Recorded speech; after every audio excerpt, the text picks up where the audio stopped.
That's one small step for man, one giant leap for mankind. Columbia, this is... This is Houston, AOS, over.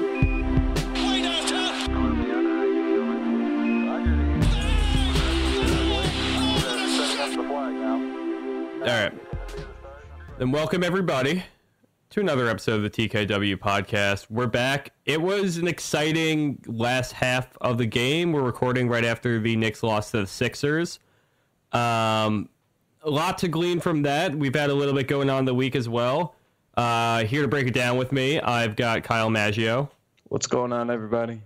That's at Kyle Maggio on Twitter. I've got Bryan Gibberman. Mitchell Robinson is the only human being on this entire earth that I care about. That's at Bryan Gibberman on Twitter. I'm Anthony Corbo at Corbo Anthony. Make sure you're following the Knicks Ball on Twitter. Make sure you're following TKW Podcast.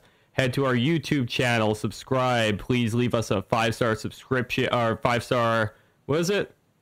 Review for our podcast on iTunes. These, you know what? You get all mixed up with the plugs. They all start to sound the same after a while.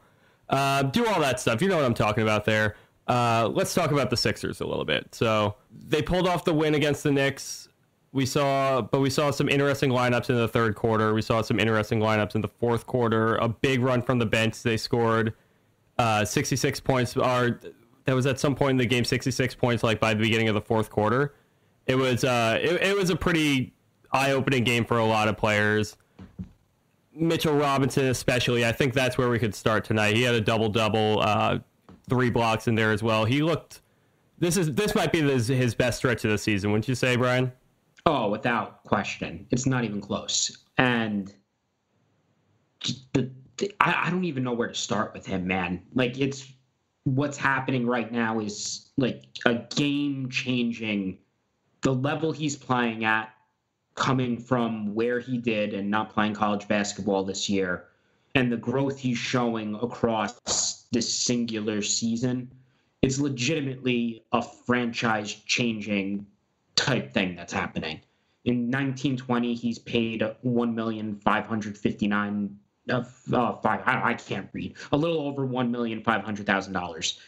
2021, a little over $1,600,000. 21-22. A little over $1,800,000. Like this, having a player that's going to play at the level he's going to across those 3 years at that price, it molds what you are able to do with a roster in a way that pretty much no other player in the league is going to be able to. Yeah, he could be the best per value player in the league within 2 or 3 years.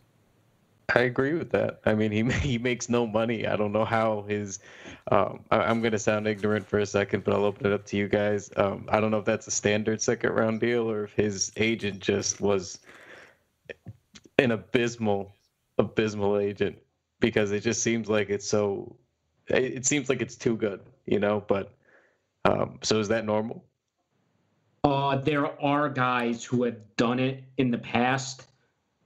Morey was someone who always tried to get guys signed to these 4-year deals, because if they pop, it turns into the crazy value like Robinson is. Robinson was right to fire his agent that signed this contract with him. It was very stupid. He should have gotten like $3 million over the first 2 years and then been done with it. So he gave himself some security and then got to free agency earlier. Like this is nuts. Yeah, but I mean, if he's going to play like, and this is why I remember a couple of weeks ago, I made the comment that I thought Trier was the best rookie up until that point. And, you know, just from what he could bring consistently on both ends. And, you know, you can count on it. But now we're starting to see Mitchell Robinson piece it together. And I think Mitch, just from like a talent perspective, probably has been the most encouraging this season. But I just wanted to see him stay on the floor consistently. And now he's doing that pretty regularly. I think this is the 5th game in a row where he had double-digit scoring. And I think this is the second in the last 5 games with a double-double. He's just been rebounding a little bit better. The defense has been tremendous as expected, but, you know, just getting involved in the flow of the offense, as simple as his actions are, just those little cuts and like dashes to the rim. I mean, that's really all he needs to do, and it seems like he's tightening things up really nicely right now. So it's very enjoyable even in the midst of this 18-game losing streak. So hopefully he keeps it going. You know, the biggest part to me is Mitchell Robinson's rebounding over the last few games has just been like so much more impressive than it's been than any other part in the season. I mean, you take a look now. I'm just reading off his game log. He had 8 tonight. He had 7 the last game, 6 before that, 10 before that, and then 8, 7 goes back just over the entire. Really, since the turn of the calendar and since he got back from his injury, it took him a couple of games, but he's been just a tremendously more improved rebounder. I don't know what it is, if it's him being better in position, playing with different players in the lineup, but it's been really impressive and a relief, honestly.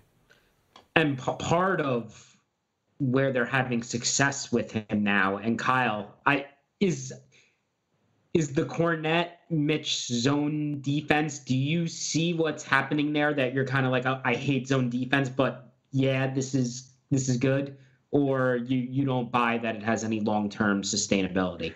I just never believe that the zone should have long-term sustainability. I truly don't. But for what, and I acknowledged just a couple of weeks ago too, like, I guess it depends what you mean by long-term. Because it's like, if it's, while they're a bad team like this right now, let's say they miss on the free agents next year and they're still implementing components to it, I think that's okay. I don't think that's long-term or anything. But I mean, like, let's say next year they get kind of competitive again and Durant's on the team. Like, I don't want to see them go into zone, like it would just, I wouldn't want to rely on that. I just think it gets hairy sometimes with athletes like this. But for this instance, the situation, I thought it was okay. All right. So when you have unique players who can do unique things, you have to find the best ways to leverage those skills. And sometimes it's something different that's never happened before. Like with Steph Curry, him shooting at the volume of threes he did, with Michael Jordan, like all those players. Like, I'm not saying Mitchell Robinson is that good, but just when you have unique skills, you find ways to maximize them. And what he does with this zone defense, and they're playing Kornet with him. So Kornet's the guy who a lot of the time is closest to the rim. And they're basically using Robinson's length and his ability to cover so much space that he just completely shuts down one side of the court by himself. And it's a way he doesn't have to really go all the way out on the perimeter, and he can still contest the threes. Plus, as him and Kornet especially, they're so long that they're cutting off like those little spaces in the middle at the elbow and the foul line, where usually you're giving up one of those. You're giving up the threes, you're giving up the foul line shot, you're giving up something. But they're able to contest from far away, and they use their length to cut off space and cut off passing lanes. That, I think the zone is something that really works. And you add in, they don't even have Frank. Like, you add in another guy with like Frank's length, and say they do get someone like Durant, you put Durant's length in something like this with Mitchell Robinson. It's something that I think Fizdale might have fallen into something, not really realizing the kind of upside that it has. I really want to see them continue to experiment and use this. I'm going to get fucking massacred for saying this, but it does make you think. Imagine what could have happened with Porzingis in the Kornet spot, right? I brought that up on Twitter today. Yeah. We're moving forward. We're past it. Everything's great. Yeah. Yeah, so but I do agree with the lineups. It's interesting with the zone defense and how that kind of works out in that sense. But on offense too, having Robinson and Kornet out there didn't necessarily look like it was too clogged tonight. And then alongside that, I mean, they got a lot of minutes together. You had that really impressive run at the end of the third quarter, where you also had Kadeem Allen playing. You had Allonzo Trier, Damian Dotson, and you had Lance Thompson there for stretches too. It was they played a pretty phenomenal game at that point, and the Kornet Robinson pairing looked to be effective. It brought them back from a huge deficit. I'm sitting here trying to update NBA.com. They haven't put the numbers for that lineup the last two games, but I think the Mitchell and Kornet duo has done really well together. And part of the reason it is with the zone, they're able to keep both of them in their comfort zones and not really get them. It doesn't let Kornet get exposed in space playing the 4 position. And on offense, you can still maximize his shooting, so you're still playing that 4-out style. So in a weird way, even though it's 2 7-footers and one of them doesn't have great foot speed, and you wouldn't want either of them guarding wings or guards out on the perimeter because of how you can leverage that zone plus use their offensive talents and Kornet's unique ability to shoot at 7 feet and stay out even farther than the 3-point line. He can go 2-3 feet behind it. The spacing still works offensively. It's a lot of fun. I hope this is something we see a lot more of the rest of the season. It is. I wonder, Kyle, like I know you're not a fan of the zone defense, and there's a lot not to be liked in traditional lineups, but when you do have these guys who take up so much space down low, just between both of their wingspans, and then you have to play zone, but kind of like the upside of that is that you get to play this 4-out style on offense. You get to you get your best shooters on the floor at pretty much all times. Like, does that make it worth it to give this zone an actual fair shot in in the lineups? I just think defensively it'll stretch you on the perimeter sometimes, and I know the point about those two covering up a lot of ground, it is a good and fair point, because we saw Mitchell Robinson erase space away from Joel Embiid on those back-to-back possessions, and no matter which way Embiid tried to go, Robinson cut him off and then used his length to block the shot. So it is a very fair and valid point, but I just think in today's NBA, with how much shooting is emphasized and how much teams are sort of hunting for those shots and hunting to get those situations where they can stretch you out and just make that one extra pass, I'd prefer not to see it, especially when that's always been the Achilles heel for the Knicks, is they can't guard the 3-point line no matter the team.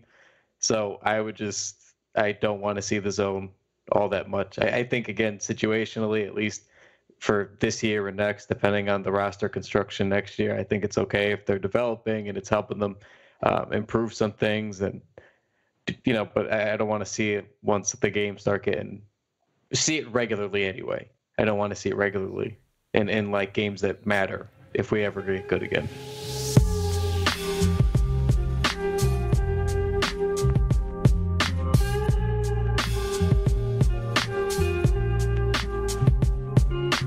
I kind of want to focus a little bit more on some of the guard play and some of the backcourt players tonight. Like, the Knicks had 5 players, their top 5 players in scoring tonight. 4 of them came off the bench, and it was a pretty well-distributed, even game, especially amongst a lot of these guards. You had Dotson finish with 16 points. You had Trier with 19. You had Kadeem Allen had 13 points in there. You had Mitchell Robinson's 14, of course, too, but Dennis Smith Jr. even with another 13, even though he had an inefficient scoring game. A lot of interesting, I guess, opportunities for each player in the game. Bryan, what kind of opened up the outside a little bit more for these guys, or let them get inside a little bit more? What was it from the guards that made them effective tonight? Kadeem Allen was the most effective out of any of them, I thought. Again, he does a good job getting into the paint, and he's been shooting just respectable enough to keep players honest, and his ability to break down a defense has been nice. Dotson started off the game red hot. He hit like 5 of his first 6, and then he kind of shot like crap the rest of the game. Yeah, he made a lot of long twos at the beginning too, so that's never a great sign. But yeah, he was hot to start things off. Yeah, and then Dennis, his shooting continues to be a problem. The finish, I think the finishing is going to come around. I feel like the last two or 3 games he hasn't been finishing as good around the rim. I'm confident that will perk back up, but there's you're seeing the flaws in Dennis Smith's game, despite what the upside stuff and why it's worth investing time in him. But you do see why there are some issues also. So 2 things. The first is Kadeem Allen is making me look very, very, very smart, and I thank him for that. I was high on him for a little while. Wait. I remember talking about Kadeem Allen on this podcast with you. Yep. And I remember you saying he might bring some defense. Yep. I said he could be a good rotational piece. I said specifically. I said he's also a little bit of a playmaker. Go listen back to the tapes. I said these things, and then we discussed them. I brought it up on Twitter. I have receipts. Okay, my friend. Okay, you're looking very smart. Continue. So I'm looking very smart, but no, it actually it does feel good to actually hit on something like that. But he looks good. Like it's another find for the Knicks from the Westchester Knicks, and that keeps happening. And I know that everybody wants to kind of force the issue on the culture change from the top level, but I do think it does say something that the minor league team here is consistently producing NBA players or rehabbing, guys who were in the league to get back into the league. So, this happened with Langston Galloway, it happened with Trey Burke. Luke Kornet is a straight up NBA player now. Dotson was in there as a two-way last year. Hold on, what was that, Kyle, about Luke Kornet? He's now an NBA player. I ain't crow on him. Second, could he be the backup center? I still don't think so. I think he's Given. I think he belongs in the NBA, but he doesn't necessarily deserve minutes all the time. You're gonna come around on that. We're inching closer. We will see. He's taking closer. And not as long as DeAndre Jordan's gonna put up these almost triple doubles right now, my friend. But Dennis. But about Dennis though, I think about your point about the driving. Like when you're a guard, and you get comfortable with the team, even if he was at a position like he was with the Mavericks, you still know when guys are going to go or give you a little bit of room or something. And I mean, he's not going to have that in the week and a half that he's been here. He doesn't know when guys are going to try to do their little cuts or make their little moves and create those little pockets of space. So, I mean, that's just stuff he's going to feel out. So I agree with you there. The finishing is going to come around pretty regularly, I think. The jumper, we've seen jumpers get, and if not fixed, helped before. I just think they got to really invest, like you said, and putting some time into him. Get him a legit coach. I mean, that's really the only thing. If he can shoot, passably well from deep and get to the rim, regularly with ease, that's already a very good player regardless of the defense. So what do you mean by get him a good coach? Like a good jump shooting coach, somebody to work with him there. Okay. I thought you were calling for Fizdale's firing for a moment. No. Just get him we've seen. I thought you were just bored at this point. No. But him and Allen have been encouraging, and it's fun. Good guard play is fun. The biggest issue with the shooting aside with Dennis Smith and why the team hasn't been playing well when he's been on the court, I think it's more about him playing with Jordan and Knox rather than what he is specifically doing. If you flipped Smith and Allen, I think the lineups with Robinson and Kornet would be having just as much success with Smith in there. That's fair. It looks like another thing I noticed with Smith too, and I brought this up on Twitter, I think it was a couple days ago. It looks like he's trying to over-facilitate right now. I think you and I both kind of said we think he's a better passer than they give him credit for, but it looks like now he's just in a new situation and he's trying to always do the right thing. He's always trying to make a pass. And I've noticed there's times when he'll cut into the paint and he's waiting for someone to cut with him, but he wants to keep the ball moving and no one cuts, and then he ends up kind of flailing and throwing the ball away. And that's happened. I think it happened 3 times by my count tonight, and it happened a couple of times in Cleveland where he's looking to dump it off to a trailer that was never there. So that's another issue that I've noticed with him, and I think some of that'll get cleaned up just getting familiar with these guys, but I think he's just trying to look to be a little bit too facilitative early on, and maybe sometimes it's okay to just pull the ball back out and just calm down for a second. Is some of that though related to the shooting problems with the foul shots and the jumper? It could be. I mean, I don't doubt it. I think it's probably all related early on, at least, to be honest. I think it's probably a little bit of all of it. Because what gets me about the jumper is he's not miserable. For his career, he's 32%. So that's why I'm saying I know it's been terrible since he's been a Knick for sure, but 32 isn't good, but it's also like when you're only 21 years old, a year and a half in the league, that you can work with that. Like that can certainly improve. I'm Doesn't fair. look like it. There's another player who is only a year and a half in the league who has not a great jumper right now, but I don't think you're giving enough credit right now. You know what I'm talking about? Let's not do this until he's healthy. Let's not do this. No, you're right. We can hold off until he's healthy. That's absolutely fine. And then scores more than 8 points in back-to-back games, please. We could do this. Yeah, we can do this when he's healthy. Can I get one? So what? Yes, go. Yeah, sorry. Just one thing on the DSJ jumper and why the numbers are going down here compared to what they were in Dallas. I haven't looked it up, but I'm fairly certain that his catch and shoot numbers are significantly better than his dribble and shoot numbers. So, and his role here with the Knicks is a lot more on the ball rather than off the ball. So that's probably contributing to the dip. I'm 99% sure you're correct about him being a better spot up shooter. I think I've seen that multiple times. So what do you spot up a catch and shoot? What do you guys think happens from here? The Knicks started a very weird lineup tonight. They had Dennis Smith Jr. out there. They had DeAndre Jordan. They had Kevin Knox in the 2 position. They had Noah Vonleh out with them too. They had Mario Hezonja. That's kind of a huge lineup, and I think a lot of it was obviously to match up with the size that Philly has, especially after the Tobias Harris trade and everything. But obviously the bench really outplayed the starters tonight. They were responsible. All of them have a much better plus minus than the starters. Is there do you think this gives Fizdale any kind of like solid picture of what his rotation should be like moving forward? Like, do we see somebody like Dotson become maybe more of a mainstay with all the starters and play more in that group? I mean, I'd hope so. I think he's actually a nice fit. We talked about, next to Dennis Smith Jr. having Frank play next to him, but I think Dotson's actually a nice fit next to Dennis as well. So I liked when they started in those first couple of games. I thought they made a nice pair together. He's kind of gotten away from it now. I wish he would just kind of stick it out until at least Frank got back.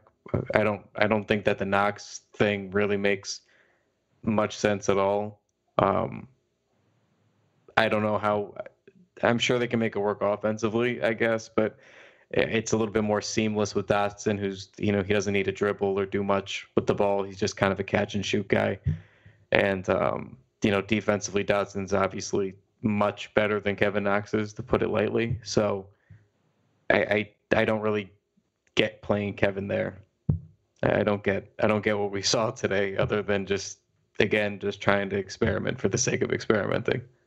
That David Fizdale sat in his office or wherever he makes these decisions and went, maybe it's a good idea if I play Dennis Smith Jr., DeAndre Jordan, Kevin Knox, Mario Hezonja, and Noah Vonleh together against the Sixers. Where do you think David Fizdale makes his lineup decisions at? I think it's his kitchen table. I think he's got like a little espresso machine next to him. It's got to be. Wherever his wife is. This is true. But wherever he does make those decisions, that he thought this was like a good idea, it's just like, that stuff's so terrifying to me. And I don't know how you trust a person who, there's all sorts of different things you could have experimented with, and that's what you come up with. It's mind-boggling, but I can't even say the word. I can't speak. It's stupid.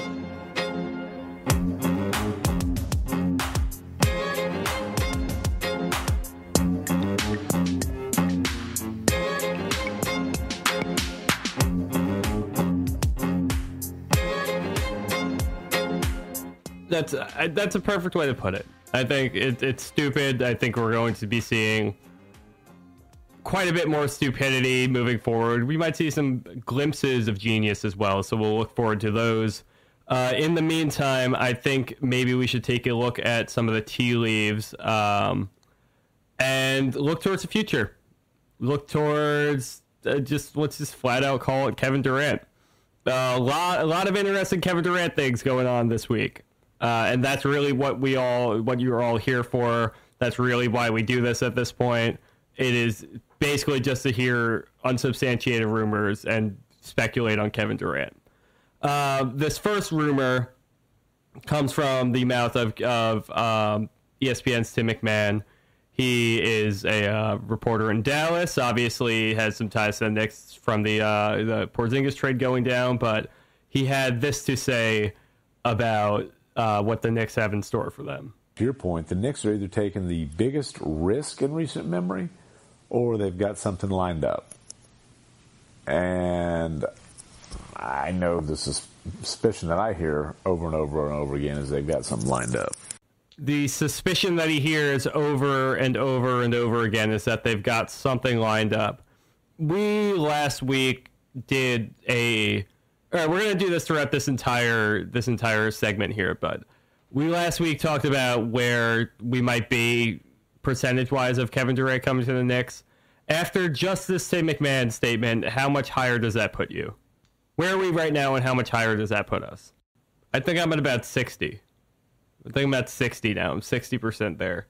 I forget what I said last week, but it was extremely high, and I'm just sticking. It was exorbitantly high, and then I think you threw something like way even. You might have thrown like a 95% out there in the Slack chat. You were up to 75 to 85%. You said last. So week. and then in Slack you jumped to 95%. After so now it gets even wilder. After the go ahead. Whatever Ventures said that they were going to move to New York City. Well, that's so. This is where we go into now, where KD has apparently moved. What is this company? It's his. It's a YouTube company. Like, what's it do? It's his ventures company. It's his agency, basically. I think it does like a bunch of like Silicon Valley stuff. I could be wrong about that, but I'm oh wow, stuff like that. You know what's really close to Silicon Valley? New York. I don't see any other reason why this company would move into New York other than Kevin Durant is pursuing. I'm at 60%. No, after reading this moves me up to like 70. Honestly, this is like a solid 10% jump. That's something that's tangible and substantial, and something that just moves the needle up like maybe a smidge, like maybe up to 71% now. Is Rich Kleiman. Went ahead and sent Allonzo Trier some very nice looking Louis Vuitton headphones that also happened to match the ones that Kevin Durant got from the same place a couple of weeks ago. What is this, like a clothing line or like a brand that's sending these out to people, like they're kind of customizing them?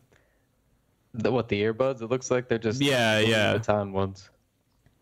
I'm trying to find the actual note though. Here we go. Okay. So Allonzo Trier posts this on his Snapchat story. It says, "Hi Allonzo, it's from Master and Dynamic." That's at Master Dynamic on Twitter. Look at that; they got a free plug. It says, "Hi Allonzo, I am thrilled to be sending you the just released Master and Dynamic X Louis Vuitton wireless earphones. My new partners Kevin and Rich insisted that you be among the first to receive them. Enjoy. All the best." A signature that I can't read. So, I mean, Kevin and Rich insisted that Allonzo Trier gets them. Allonzo Trier is more than likely going to be in New York Knicks next season. I mean, I can't go any higher. I'm not the one in the Slack doesn't count. See, this is it. This is it, man. This is what we were telling you. You jumped the gun. You like right from the beginning. You were all the way up at like, and like I believe you. If you're that sure, then you're that sure. But I mean, this is only going to keep on leaking out, right? We have like, we're in February. We have to wait until July till he actually signs here. Granted, it'll slow down a little bit, I'm sure, till right as the playoffs go along or whatever. But we're going to still be getting hints for a long time. Like, this content's going to keep on rolling through. The second the playoffs end, it's going to be nuts. Oh, my God. I can't wait to see what Mitchell Robinson gets. Kevin Knox might get something, too.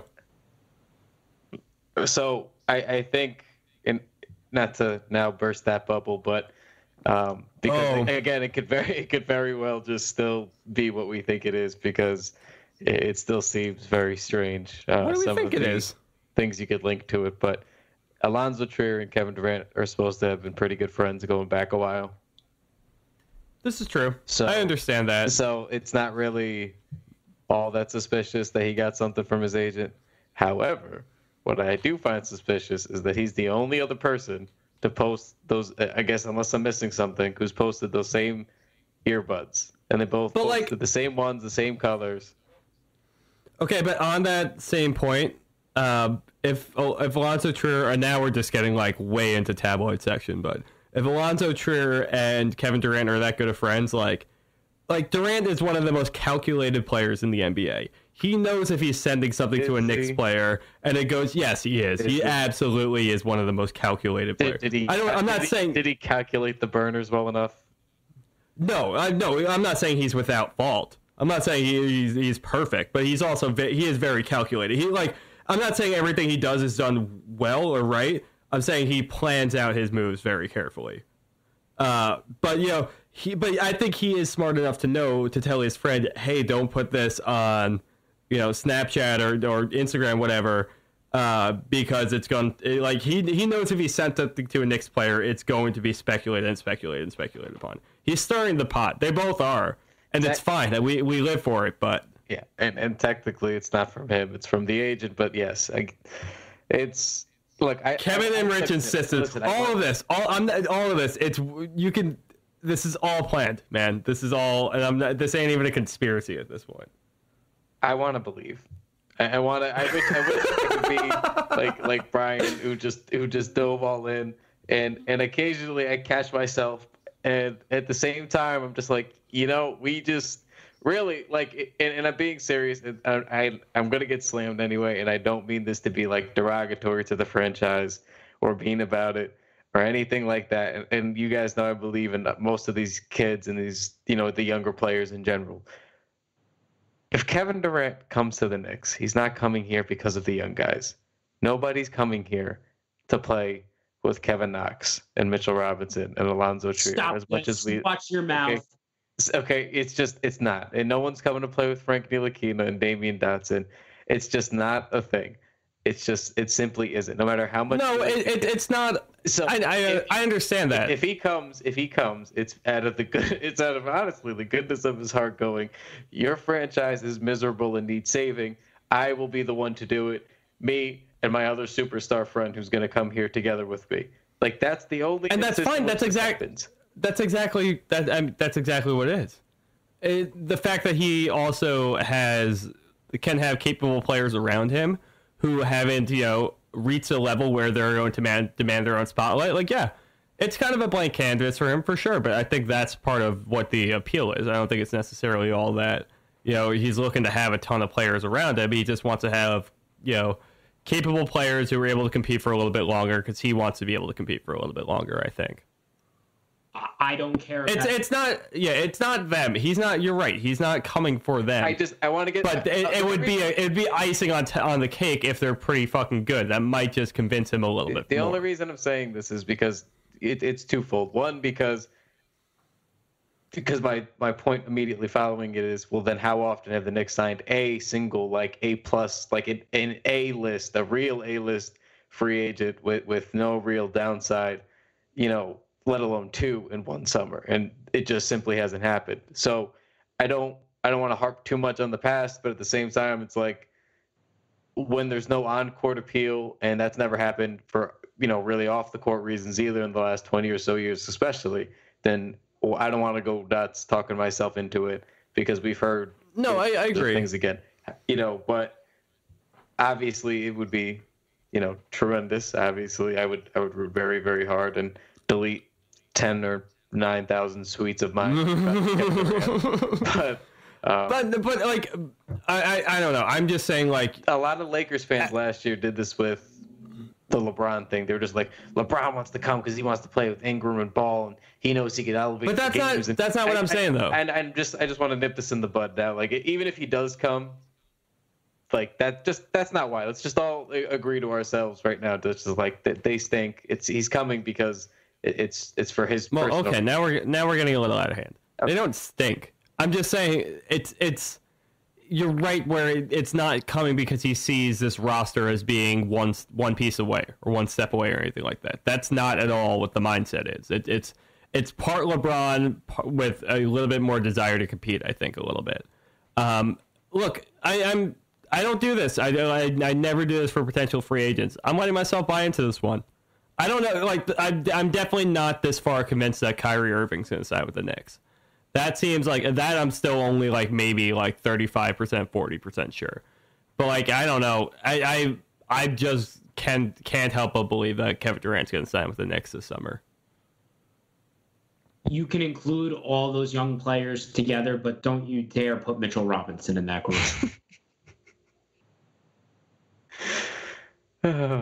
He is separate. He is his own. Okay. I love Mitch. I think he's the best guy out of the bunch for now, but I just can't.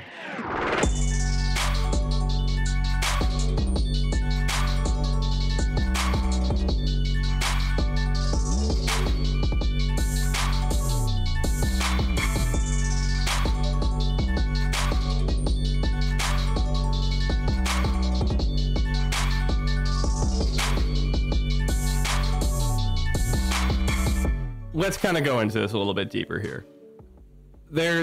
We just played the Sixers tonight, and there's obviously a kind of benchmark that the Knicks would like to hit in comparison to them at some point along the line. Like, the Sixers very much were a team that bottomed out. They were a team that pretty much invented tanking. There's obviously all the hinky stuff and the process stuff and all that stuff. But after the Colangelo thing and now Elton Brand's in charge and everything, the game has kind of changed for them. Their team has very much cashed in a lot of their poker chips and made trades, especially for Tobias Harris and Jimmy Butler and all those guys. It's interesting to see where you could compare the Knicks to them right now at this point in their development.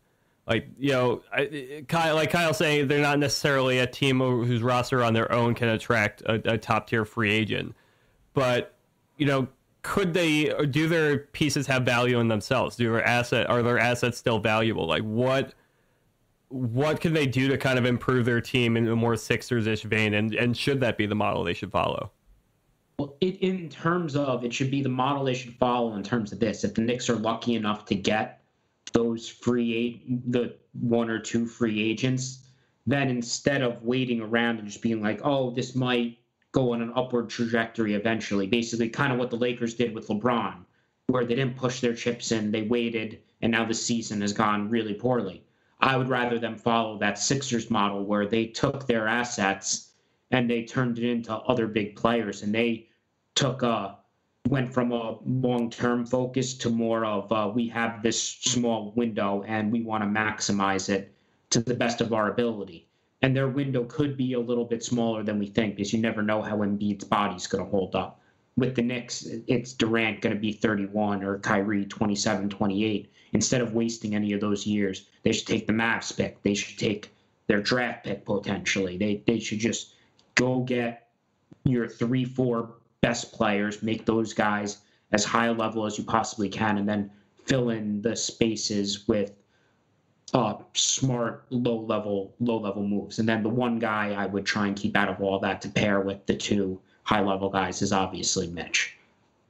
So it kind of seems like you take a bigger risk in order to kind of accelerate the process a little. Well, the process, like literally, but a little bit. But it's there's definitely a greater chance for a downfall in that too. I wouldn't want to fall into the place of where the Celtics kind of are now, even though they're really good. That's true. You kind of have that mix of youth and vets, and it's a hard balance to find. Sometimes you can get lucky and do it, but like you look at Golden State, for the most part, they were all around the same age. Philly, it's a little different because you don't typically get those young guys that are so good so soon that can, in a way of contributing to winning basketball. But that balance of making the young guys happy plus the vets happy is difficult. So I would rather just accept that it's a little bit of a shorter window and you're not trying to win in over like a 6 to 8 year stretch, and it's more trying to win over like hopefully a 3 to 5 year stretch, and you're okay with and accepting of that. I think anytime you can kind of kick open that window like the Sixers did, I think you got to take it. especially like in their scenario, like Bryan said, it's not ever really likely that you're going to get really two players like that. One you'll get sometimes, like we had Porzingis, but two at the same time is just the exact same timeline. It's very difficult. So if they're both on Embiid signed his extension, which is still, I think it's a very injury contingent. So who knows how that deal looks, but I think Ben's still on a team deal, a team controlled contract. And I just think if you have money to spend, then yeah, why not spend it on trying to, extend that window, open it up a little bit. You got to the semis last year when I don't think that was really, going to be predicted at the beginning of the year. So it was sort of like the Yankees surprising in the 2017 ALCS. All of a sudden you had this surprise window. Yeah, go for it. Go get a Giancarlo Stanton. Figure it out. Try to push it open while you still can. So I think that's admirable. I think that's what you should try to do. I think it's going to be tough for the Knicks to do something like that unless one of these guys like Mitch, if he's going to take big strides like this all throughout the end of the year and go into next season really strong, then maybe you get somebody like that. But the other guys got a little ways to go before they're, we can kind of follow that same mold anyway. I kind of wonder if Philly has any more moves left in them. Like, do you think they would ever consider swinging a Simmons for someone with real high upside, or do you think maybe they look elsewhere from Jimmy Butler this summer? Or I don't even know how their cap space situation would work out there, but I don't know. Do you think they got anything left in them? I thought you meant like buyout market, like trade wise. Maybe buyout market. I mean moving forward too. Maybe this summer, depending on how successful their postseason run is. I just wonder what more flexibility they could have with their roster. I think they'd probably like to keep this group together and see what happens. That's a really intriguing, high upside group of five that they have out there that if this goes a little bit wrong, if the Warriors break up, that there's no reason they wouldn't be capable of winning it all. It's definitely interesting what's going on there. There's definitely a lot of ways that we could compare it back to us. I think the Knicks have more... I feel like the Sixers had the higher upside players for their rebuild more so. There's, they obviously got Embiid out of it, and they kind of were able to. But at the same time, I feel like they've also had more misses than the Knicks, but maybe they also have had, taken several more swings. It's an interesting comparison because they've just kind of built their toolboxes much differently, and it's like the Knicks also radically just changed their plan with the Porzingis trade. So, yeah, there's some similarities in how to look for draft picks, I think, and it's important to pay attention to the timelines of when to cash in some of those assets in like a trade for another star or something along those lines. But I think paying attention to how calculated the Sixers have been throughout their process is going to be real important for Perry and Mills. Well, and to Brian's point way before about the Celtics, that's something that I brought up. I think it was. I forgot who I brought it up to, whether it was you guys in the chat or not, but it was there on Twitter. I thought that at some point, like, Ainge was accumulating assets like a madman. I was like, you just mathematically aren't going to have enough roster spots to play all this, hopefully high-end talent you're going to draft with all these picks. And at some point, you gotta cash those in. Maybe pick one or two you're going to keep, but you got to start cashing these things in before they start to, depreciate. Like they had that Kings pick, and now that Kings pick suddenly looks awful. Like the Kings are a playoff team at this moment in time in the middle of February. Like that pick looks awful. I thought, now you have like a Jaylen Brown and a Tatum, and they have a bunch of other younger guys on that team. Like you got to start to try to cash those in, or else you have more picks and more things coming and no place to put them. And I thought they should have swung a little bit sooner. Like that's why I think the Brian's point, you got to try to avoid, they might realistically end up with just, no Kyrie and then all these assets and still nothing next year. And like a broken Hayward. They should have moved in on any of the big three wings that have gotten traded over the last 2 years. I thought Jimmy Butler or Paul George. One of those. After they got such the good deal on Kyrie, where they only had to give up the Nets pick and nothing, and Crowder was something too, but that they didn't then take the other pieces and turn them into one of those other guys to pair with Kyrie was a big mistake. I'm still surprised that they couldn't beat the pace the Thunder offer. Because at the time, and as big an Oladipo guy as I am, at the time the Oladipo stock wasn't all that good when the trade was made. So it was Oladipo, who was like a very middling but okay, I guess, young talent player, and then Sabonis, who was just a rookie at the time, I believe.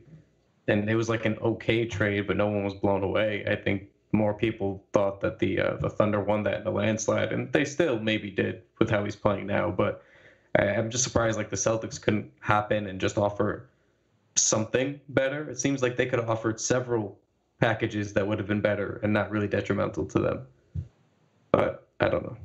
Well, now, I mean, they basically decided, hey, we're going to sit on Anthony Davis. And that could work out very well for them, or it could blow up in their face. And then it's what you said. It's either Kyrie with this team or this team without Kyrie.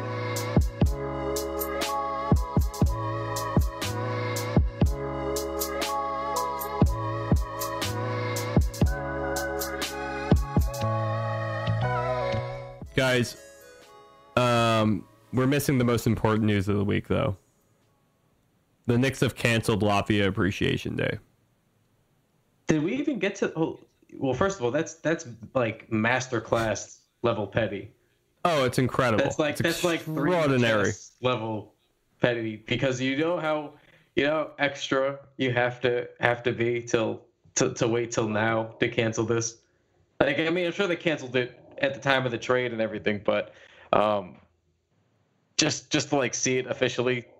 And all the things that they must have had to cancel, entertainers, and I don't know if they had food or things like that, but it's a whole lot of things that they canceled all of Latvia from New York. The entire Latvian population, just in a moment, vanished.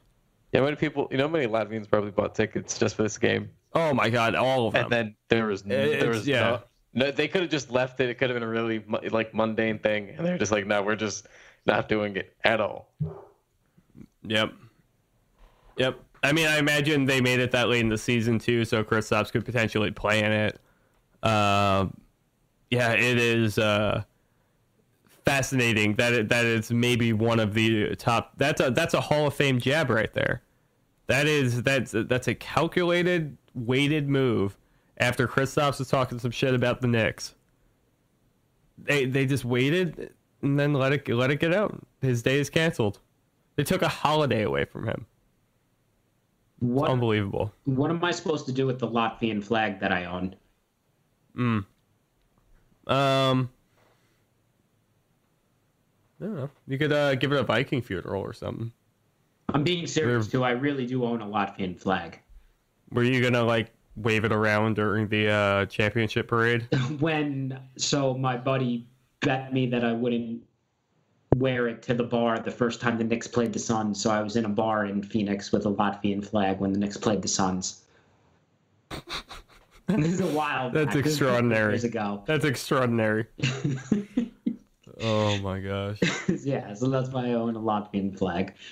Yeah, I want you have to, once the Knicks win the NBA Finals without Kristaps Porzingis, you need to be out there waving the Latvian flag just so he can see what he missed out on.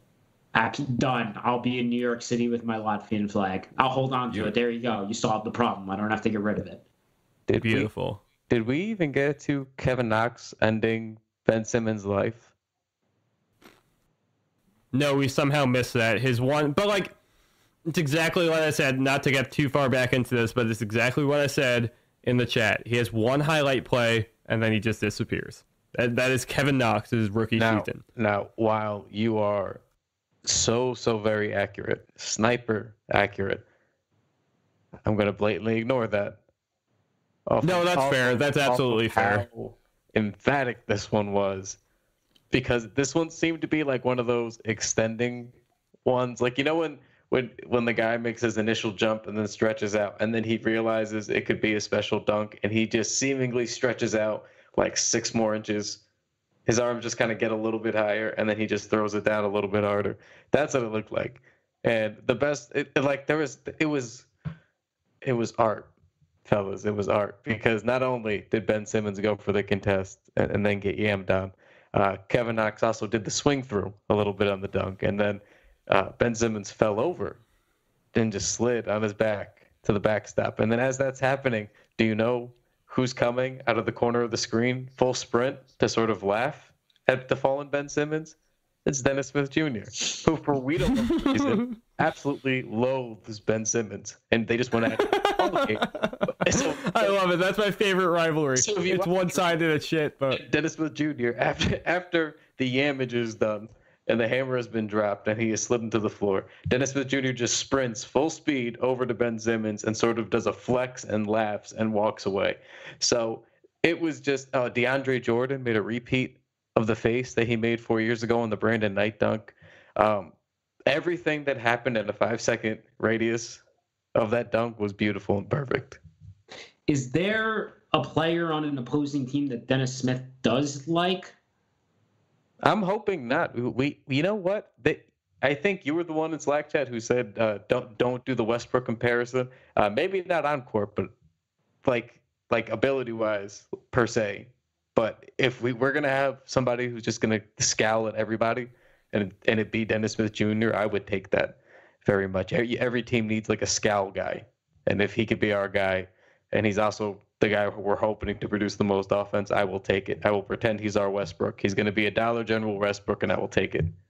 Is what he got? I feel like I think he still has to disown some players on the Dallas Mavericks, though. Like, I feel like he's still friends with, like, Devin Harris or somebody. I just kind of feel like it's hard not to be friends with Devin Harris if you're around him for that many years. I'm pretty sure Devin Harris does the, like... Is he still playing? He is still playing. He's back. Who does the Nets telecast now? Which one of their players? The Nets? Jefferson. It's Richard Jefferson. Yeah, it's Jefferson doing that now. Okay. Who's doing Cleveland's broadcast, by the way? It's Austin. Do you know who that is? I think. They're insufferable. You don't like Austin Carr? It was so bad. No, I can't do Utah. I cannot do. That's the one. I can't. I can't. I'm trying. I gotta figure out who the broadcast partner is with that. I was gonna say something, but I'm just gonna keep my mouth shut. Oh, is it? Well, is it that? Okay, you don't have to. No, I'm just gonna leave it be. I'm not gonna do it. Okay. Yes, you, you seem like you really want to say it. It sounds like you want to say it. I do, but I'm not going to. Because it sounds like it's burning. It's not good radio unless you say it. It is. It's great. I know what I'm talking about. You know what I'm talking about. If anyone actually listens, they know what I'm talking about, and I'm not going to say. Can you give me a hint of which part? I don't think we know what you're talking about. Oh, yes, you do. We're talking about broadcast teams that we don't like. Oh, I know what you're talking about. You son of a bitch. First of all, the Clyde thing was wrong. It was always wrong. But you really crossed the line when he just had to do the Breen thing too. You could have just left Breen alone. Did you hear what he had an all-time line though? I did not say anything out loud. I don't know what you're speaking of. He had an all-time line tonight though, where Breen tried to make a Bond joke, and he goes, "I'm trying humor here, Clyde. I'm trying my best." If that doesn't sum up where we are at this point, not even just in the season, but in just like the ether as Knicks fans, I don't know what else does.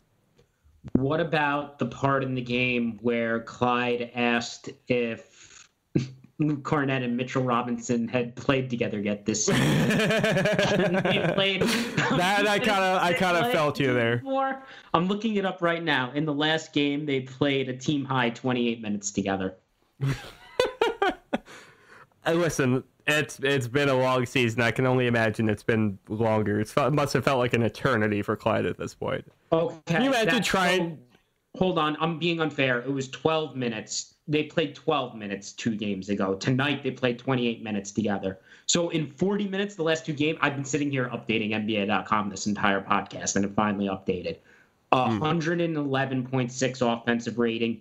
89.7 defensive rating in 40 minutes together, those two so far this season. Jesus Christ. Or not this season, but the last 2 games. That's what they've done. All right. Well, let's see if they can keep that shit up. We found the greatest big man combination in the history of the NBA. Oh, yeah. All right. Anything else you guys want to get into tonight? Cool. Well, for all of us here, I'm going to do like the Ron Burgundy ending, like in Anchorman. Be the, from all of us here at the TKW podcast, I'm Anthony Corbo. Good night. Whatever. What is it? San Diego? It's stay New York. classy. Stay classy. It's one fucking line, Anthony. Better keep that. It's my favorite movie too, and I just lost it there. Evidently not, you liar. If you couldn't nail his catchphrase. Don't you dare delete that. I better hear that I listened to the podcast. Are you fucking... No, not a chance. I edit this podcast. I will delete it right out. Don't you worry. No, you monster. All my transgressions get left in this podcast. Yeah. That's the glory. That's the glory of being the one who edits these things. I'm not staying up until like 2 o'clock in the morning editing this thing without having its perks. All right. We're going to shame you anyway. Stay classy, guys. Don't forget, I have this call recorded, my friend. Oh, yeah, that's true. All right. I should probably do some. I've been bad with plug-in tonight. It's not been my night. It's not my best night. Not my best work. Make sure you follow the TKW podcast on Twitter. Follow the Knicks Wall on Twitter. You can follow Kyle Maggio and Bryan Gibberman. Kyle might have some blackmail against me at some point soon, so keep an eye out for that. Yeah, do all that. Subscribe. 5-star review, please. I don't know if I necessarily give a 5-star effort on this episode, but 5-star review anyway. And we'll talk to you all later.